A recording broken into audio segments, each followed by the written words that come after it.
Hi all. మనము 21వ శతాబ్ది వ్యాపారంలో అధ్యాయం 12 గురించి మాట్లాడుకుంటున్నాం. ఈ వీడియోలో ఆస్తి 4 మీ సొంత నెట్వర్క్కున్న శక్తి. 1990లలో నెట్వర్క్ మార్కెటింగ్ గురించి తీవ్రంగా ఆలోచించడం మొదలుపెట్టాక ఈ బిజినెస్ మోడల్లో మొట్టమొదట నన్ను అయోమయానికి గురి చేసిన ఒక అంశం నెట్వర్క్ అనే పదాన్ని అది వాడటం. మా రిచ్ డాడ్ నిజంగా ఈ పదాన్ని గౌరవించాడని నాకు జ్ఞాపకం. మా రిచ్ డాడ్ హీరోల్లో థామస్ ఎడిసన్ ఒకరు. జనం ఈరోజు తరచూ ఎడిసన్ విద్యుత్ దీప ఆవిష్కర్తని అనుకుంటారు, కానీ అది నిజం కాదు. ఎడిసన్ లైట్ బల్బ్ను కనుక్కోలేదు, దానిని మాత్రం నిర్దిష్టంగా రూపొందించాడు. దానికన్నా ముఖ్యంగా ఆ బల్బ్తో బిజినెస్ చేయడం ఎలాగో తెలుసుకున్నాడతను. ఎడిసన్ స్కూల్ చదువుని మధ్యలో వదిలేశాడు, ఎందుకంటే అతని టీచర్ స్కూల్ పరీక్షల్లో పాస్ అవ్వడానికి అవసరమైన తెలివితేటలు అతనికి లేవని అనుకున్నారు. అప్పుడు అతను రైల్లో తినుబండాలు, పత్రికలు అమ్మటం మొదలుపెట్టాడు. త్వరలోనే తనే ఒక వార్తాపత్రికను ప్రింట్ చేయడం ప్రారంభించాడు. ఒక సంవత్సరంలోనే కొంతమంది కుర్రాళ్లను తన వార్తాపత్రికలతో పాటు క్యాండీలను కూడా అమ్మడానికి పనిలోకి తీసుకున్నాడు. ఉద్యోగి స్థాయి నుంచి బిజినెస్ సొంతదారుడిగా మారాడు. త్వరలోనే యువకుడైన ఎడిసన్కి న్యూస్ పేపర్లు అమ్మే వ్యాపారం అంటే విసుగు పుట్టింది. టెలిగ్రాఫ్ ఆపరేటర్ అవ్వడం కోసం మోర్స్ కోడ్ పంపడం ఎలాగో, అందుకోవటం ఎలాగో నేర్చుకోవటం మొదలుపెట్టాడు. త్వరలోనే ఎడిసన్ అక్కడున్న టెలిగ్రాఫ్ ఆపరేటర్లందరిలో గొప్ప నిపుణుడయ్యాడు. ఇక్కడే అతను ఒక రహస్యాన్ని తెలుసుకున్నాడు. అదే అతన్ని ఒక మిలియనియర్గా చేసింది. ఒక టెలిగ్రాఫ్ ఆపరేటర్గా టెలిగ్రాఫ్ ఆవిష్కరణ విజయవంతమైన వ్యవస్థగా ఎలా రూపొందిందో చూశాడు. అదే తీగలు, స్తంభాలు, పనితనం తెలిసిన వారు ప్రసార చేసే స్టేషన్లో ఉన్న వ్యవస్థ. అదే ఒక నెట్వర్క్కు ఉన్న శక్తి. లైట్ బల్బుతో ప్రయోగాలు చేసి ఫిలమెంట్లను వాడి మంచి బల్బును తయారు చేసి ఎడిసన్ ప్రఖ్యాతిగాంచాడు. అయితే ఎడిసన్ యొక్క నిజమైన గొప్పతనం లైట్ బల్బుకి శక్తిని అందజేసి అది ఎలక్ట్రికల్ లైన్ల ద్వారా అందరికీ చేరేటట్లు చేసిన ఒక కంపెనీని సృష్టించడంలో ఉంది. ఎడిసన్ స్థాపించిన ఆ కంపెనీ అతన్ని ఒక కోటీశ్వరుని చేసింది. ఆ కంపెనీ పేరు జనరల్ ఎలక్ట్రిక్. మా రిచ్ డాడ్ నాతో ప్రపంచంలోని అత్యధిక ధనికుల నెట్వర్క్ను నిర్మిస్తారు, మిగిలిన వాళ్ళంతా పని వెతుక్కుంటారు అన్నాడు. నౌకా వ్యాపారం, ఇతర రవాణా రంగాల్లో ధనవంతులైన వారి నుంచి Sam Walton, Bill Gates, Jeff Bezos వరకు ప్రపంచంలోని గొప్ప సంపదను సృష్టించిన వారంతా నెట్వర్క్ని ఎలా నిర్మించాలో తెలిసిన వారే. సామ్ వాల్టన్ జనం కోసం ఉత్పత్తులను తయారు చేయలేదు, వస్తువులను సరఫరా చేసేందుకు ఒక డిస్ట్రిబ్యూషన్ నెట్వర్క్ని మాత్రం నిర్మించాడు. బిల్ గేట్స్ కంప్యూటర్ని నిర్మించలేదు, కంప్యూటర్లను నడిపే తన ఆపరేటింగ్ సిస్టమ్ను తయారు చేశాడు. జెఫ్ బెజోస్ ప్రచురణ రంగంలోకి దిగలేదు, పుస్తకాలను బట్వాడా చేయడానికి అమెజాన్ అనే ఆన్లైన్ నెట్వర్క్ను నిర్మించాడు. శక్తి ప్రోడక్ట్లో లేదు, శక్తి నెట్వర్క్లో ఉంది. మీరు ధనవంతులు కావడానికి ఒక అత్యుత్తమమైన వ్యూహం శక్తివంతమైన, ఆచరణీయమైన, పెరుగుతున్న నెట్వర్క్ను నిర్మించే దారిని కనుక్కోవడమే. నిజమే, మనలో చాలామంది థామస్ ఎడిసన్, సామ్ వాల్టన్ లేదా బిల్ గేట్స్ లాంటి వారు కారు. అలా ఎన్నటికీ తయారు కాలేరు కూడా. అయినా ప్రతి తరంలో వేళ్ల మీద లెక్కించదగిన అద్భుతమైన సృజనాత్మక మార్గదర్శకులు ఉంటూనే ఉంటారు. ఎడిసన్ తదితరుల్లా వీరు కూడా శూన్యంలో నుంచి కొన్ని కోట్ల డాలర్ల లావాదేవీలు జరిపే నెట్వర్క్లను సృష్టిస్తూనే ఉంటారు. కానీ 1,00,000 దాకా ఎందుకు, కనీసం కొన్ని వేల మంది కూడా అలా అవ్వాలన్న ఆశ ఉండదు. అందుకే నెట్వర్క్ మార్కెటింగ్ అంత అద్భుతమైనది. నెట్వర్క్ మార్కెటింగ్ పరిశ్రమలో కలిసి ఉన్న కంపెనీలు ఇప్పుడు మీలాంటి కొన్ని లక్షల మంది జనానికి మరొక నెట్వర్క్ల కోసం తమ జీవితాంతం కష్టపడి పనిచేసే బదులు వారు తమ సొంత నెట్వర్క్ నిర్మించుకునే అవకాశాన్ని కలుగజేస్తున్నాయి. మెట్కాఫ్ సూత్రం. 3కామ్ వ్యవస్థాపకుడు, ఈథర్నెట్ సృష్టికర్తలలో ఒకరైన మెట్కాఫ్ నెట్వర్క్లను విలువలను నిర్వచించడానికి ఒక సమీకరణను తయారు చేశాడు. IV=N². మరో మాటలో చెప్పాలంటే ఒక నెట్వర్క్ యొక్క ఆర్థిక విలువ నెట్వర్క్ వాడకందారుల సంఖ్యతో సమానంగా ఉంటుంది. మెట్కాఫ్ సూత్రాన్ని సులభమైన మాటల్లో పెట్టాలంటే దాని అర్థం మీరు వాడకందారులను చేర్చుకుంటూ పోయినప్పుడు దానికున్న విలువ గుణోత్తంగా పెరుగుతుంటుంది అని. ఒక టెలిఫోన్ నెట్వర్క్ విషయం తీసుకోండి. మీ దగ్గర ఒకే ఒక ఫోన్ ఉందనుకోండి. ఆ ఒక్క ఫోన్కు నిజమైన ఆర్థిక విలువ ఉండదు. మీ ఒక్కరి దగ్గరే ఫోన్ ఉంటే మీరెవరికి ఫోన్ చేయగలరు? మీరు మరో ఫోన్ చేర్చిన క్షణం మెట్కాఫ్ సూత్రం ప్రకారం ఫోన్ నెట్వర్క్ తాలూకా ఆర్థికపరమైన విలువలు రెండింతలై నెట్వర్క్ యొక్క ఆర్థిక విలువ 0 నుంచి 2 లేదా 4 కు పెరుగుతుంది. మూడో ఫోన్ చేరిస్తే నెట్వర్క్ ఆర్థిక విలువ ఇప్పుడు 9 అవుతుంది. మరో మాటలో చెప్పాలంటే నెట్వర్క్ యొక్క ఆర్థిక విలువ సైద్ధాంతిక సామర్థ్యంతో హెచ్చవుతూ ఉంటుందే కానీ అంకెల లెక్కల ప్రకారం కాదు. వాణిజ్య ప్రపంచంలోకి నెట్వర్క్ల ప్రవేశం. పారిశ్రామిక యుగంలో బిజినెస్ మోడల్ ఒక సామ్రాజ్యంలో పనిచేసేది. దానిని ఒక శక్తివంతమైన కేంద్ర ప్రభుత్వం అదుపులో పెట్టేది. ఆ బిజినెస్ మోడల్ ఎంత పెద్దదిగా పెరిగినప్పటికీ దాన్ని నియంత్రించే కేంద్రం తన ఉనికిని కాపాడుకుంటూనే ఉండేది. 1950ల్లో ఒక కొత్త తరహా బిజినెస్ మోడల్ ఒకటి రూపొందింది. ఆ మోడల్లో ఉన్న వివిధ వ్యాపారాలను కేంద్రంలో ఉన్న ఒక ఆఫీస్ నియంత్రించేది కాదు. నెట్వర్క్ మోడల్ని వాటిని ఒక సమూహంగా ఉంచి వాటికి ఉనికిని కాపాడింది, పొందికగా ఒక చోట ఉంచింది. ఈ విప్లవాత్మకమైన ఆలోచనను ఎందరో విమర్శించారు. అమెరికాలోని పార్లమెంటుకి 11 ఓట్లు తక్కువ అవటంతో దీన్ని చట్ట వ్యతిరేకమని తీర్మానించలేకపోయింది. కానీ అది తొలి సంవత్సరంలోని కష్టాల్లో నుంచి బయటపడింది. ఈనాడు అమెరికాలో రిటైల్ అమ్మకాలలో 3% కన్నా ఎక్కువ చేజిక్కుంది.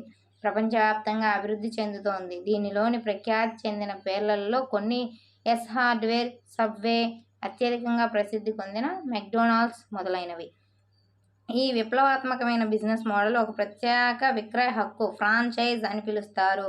ఫ్రాంచైజ్ అనే ఒక రకమైన బిజినెస్ నెట్వర్క్. దీనిలో అధిక సంఖ్యాకులైన వ్యాపారాధినేతల ఒకటిగా కలిసి పనిచేస్తారు. వారు పనిచేసే నమూనా ఒక్కటే.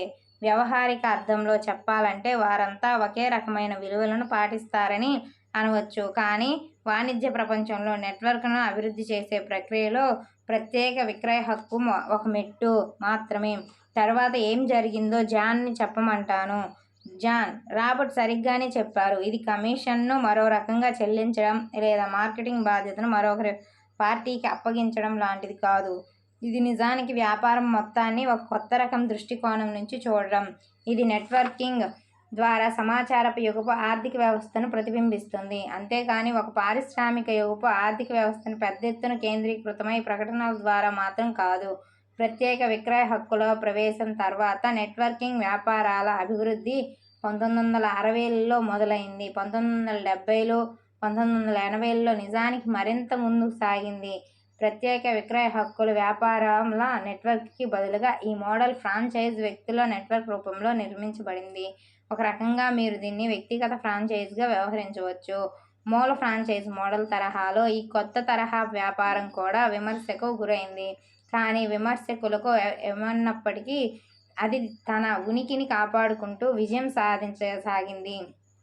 ఆ మోడల్ని నెట్వర్క్ మార్కెటింగ్ అని పిలుస్తారు. రాబర్ట్ అన్నట్టు ఫ్రాంచైజింగ్ గురించి ఒక నిజం ఏమిటంటే ఒక ప్రత్యేక విక్రయ హక్కుల సొంతదారుడిగా మీరు ఒక నెట్వర్క్ భాగంగా ఉంటారు. అయితే ఆ నెట్వర్క్ మీ సొంతం కాదు. మీ ప్రత్యేకమైన వ్యాపారానికే మీరు సొంతదారు. నెట్వర్క్ మార్కెటర్గా మరోవైపు జాన్ నెట్వర్క్ మార్కెటర్గా మీ నెట్వర్క్ను నిర్మించడమే కాకుండా వాస్తవంలో మీరు మీ నెట్వర్క్ సొంతం చేసుకుంటారు. తర్వాత మీరు చెప్పినట్లు రాబర్ట్ అది మీకు ఒక బ్రహ్మాండమైన ఆర్థికమైన లెవరేజ్ని ఇస్తుంది. మరో మాటల్లో చెప్పాలంటే నెట్వర్క్ మార్కెటర్గా మెట్కాఫ్ నియమానికి ఉన్న శక్తి మీకోసం ఉపయోగించుకునే అవకాశం మీకు లభిస్తుంది. ఎలా? ఒక నెట్వర్క్ మార్కెటింగ్ కంపెనీతో జత కలిసినంత మాత్రాన అది సంభవించదు. ఆ శక్తి మీ ఆధీనంలో ఉన్నట్టు కాదు.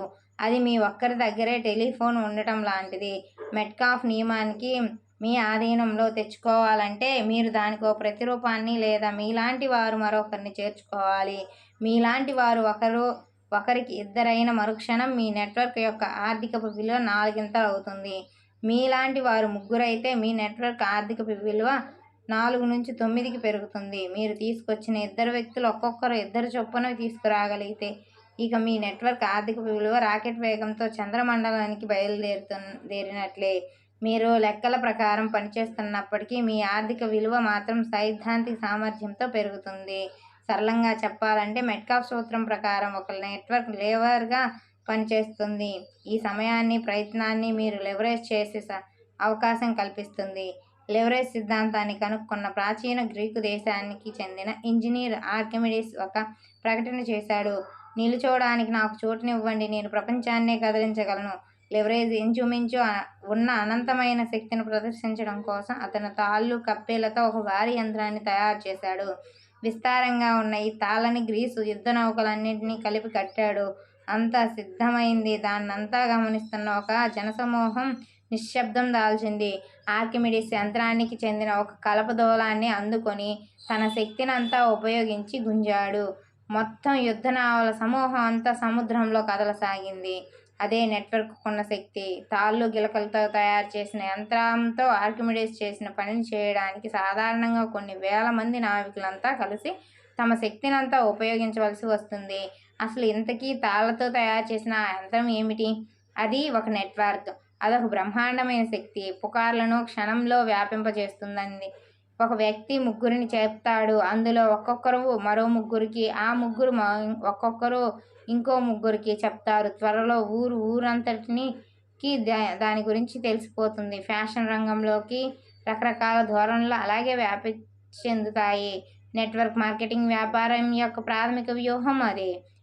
మీ ప్రయత్నాలకి ఒక ప్రతిరూపం కల్పిస్తుంది, లేదా మీలాంటి వ్యక్తులకు మరికొందరికి చేర్చుకుంటూ అనేక మంది జనంతో ఒక నెట్వర్క్ ఏర్పరచుకొని మెట్కాఫ్ సూత్రానికి ఉన్న శక్తిని ఉపయోగించుకోవడం. ఇవాళ ప్రపంచంలోని అత్యంత త్వరితగతిలో అభివృద్ధి చెందుతున్న బిజినెస్ మోడల్లో నెట్వర్క్ మార్కెటింగ్ ఒకటి. అయినా అత్యధిక జనం దానిని ఇంకా చూడటం లేదు. ఎందుకని? జనం ఒక ఉత్పత్తిని చూడవచ్చు. ఇంటికి పనికి వచ్చే వస్తువులు, ఆరోగ్య సంబంధిత ఉత్పత్తులు, లేదా టెలికాం, ఆర్థిక లేదా న్యాయ సంబంధిత సేవలు, అవి ఏవైనా కావచ్చు. కానీ అదంతా నిజంగా ఒక వ్యాపారం అని వారు అర్థం చేసుకోరు. నిజమైన వ్యాపారం అనేది ఒక ప్రోడక్ట్ కాదు. నెట్వర్క్ల ద్వారా ఒక ప్రోడక్ట్ చేసే ప్రయాణం వ్యాపారం అవుతుంది. ఎడిసన్ ఆవిష్కరించిన విద్యుత్ దీపం కాదు, ఆ లైట్ బల్బ్కి శక్తిని అందజేసే ఎలక్ట్రికల్ లైన్లు, రిలే స్టేషన్లో ఉన్న వ్యవస్థని బిజినెస్ అంటారు.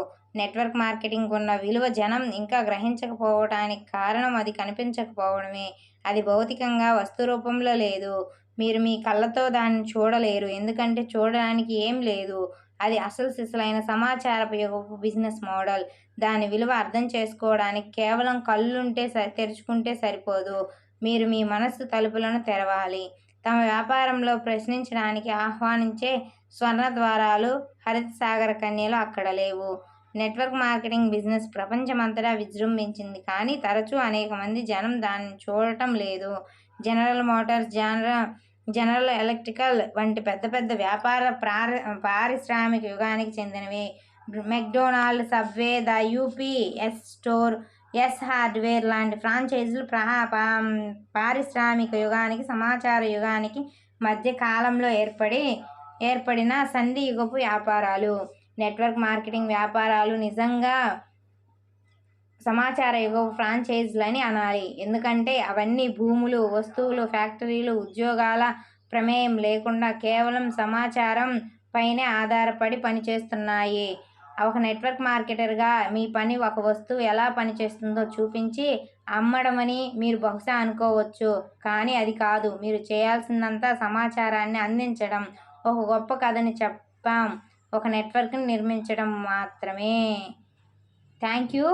ఇంతటితో ఈ చాప్టర్ అనేది కంప్లీట్ చేసుకున్నాం.